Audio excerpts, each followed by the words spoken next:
Hey, what is up everyone, Nick here with a review for the much anticipated Arrow Season 4 premiere. I know a lot of people, including myself, had very mixed feelings on Season 3, but judging by this episode alone, I think we're in for another good season of Arrow. The episode starts off showing how Oliver and Felicity adjusted to living a normal, comfortable life, and then contrasting that against the members left of Team Arrow back in Star City, which has been renamed in honor of Ray Palmer. They have come across a new group of mercenaries called the Ghosts that have been terrorizing the city and planning to take out city officials, all part of Damien Darhk's master plan, who has an incredible presence on this very first episode and is already showing more promise as opposed to the main bad guy of last season. One of my favorite aspects of this episode was seeing a different side to Oliver. He seemed much happier and more like the popular quippy version of Green Arrow. I also enjoyed seeing Speedy, Black Canary, and Diggle working together as a team in their new colorful costumes. There was a couple pretty huge twists towards the end of the episode, as well as a cameo by Barry Allen, which I won't really spoil here because these twists will likely affect the entire season, and I really recommend checking out the episode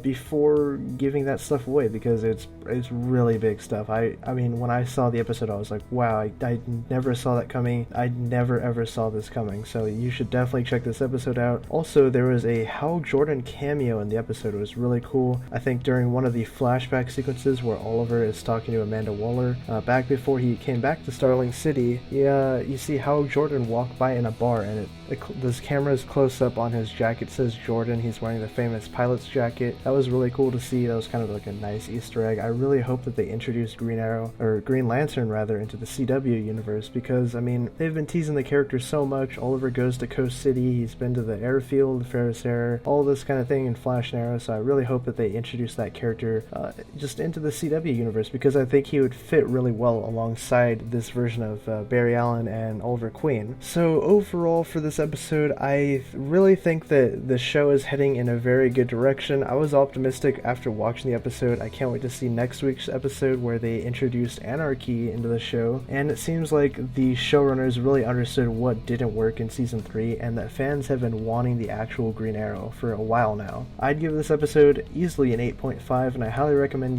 you go give it a watch if you're still unsure about, jumping back into the Arrow bandwagon here. I think my only real complaints with this episode were the trope of, the hero returning and then people not being able to accept it, and then they have to go back and forth, and then at the very end of the episode they're like, okay, we're cool again. But, that's a trope with any kind of comic books show, that they do that all the time. So if you like this review, be sure to check in to this week's episode of the Super Friends podcast, where we'll talk in detail about the Flash and Arrow premiere episodes, what we liked, what we didn't like, and what our thoughts are for the rest of the season. As always, be sure to leave your thoughts on this episode down below, and this is Nick signing off till next time.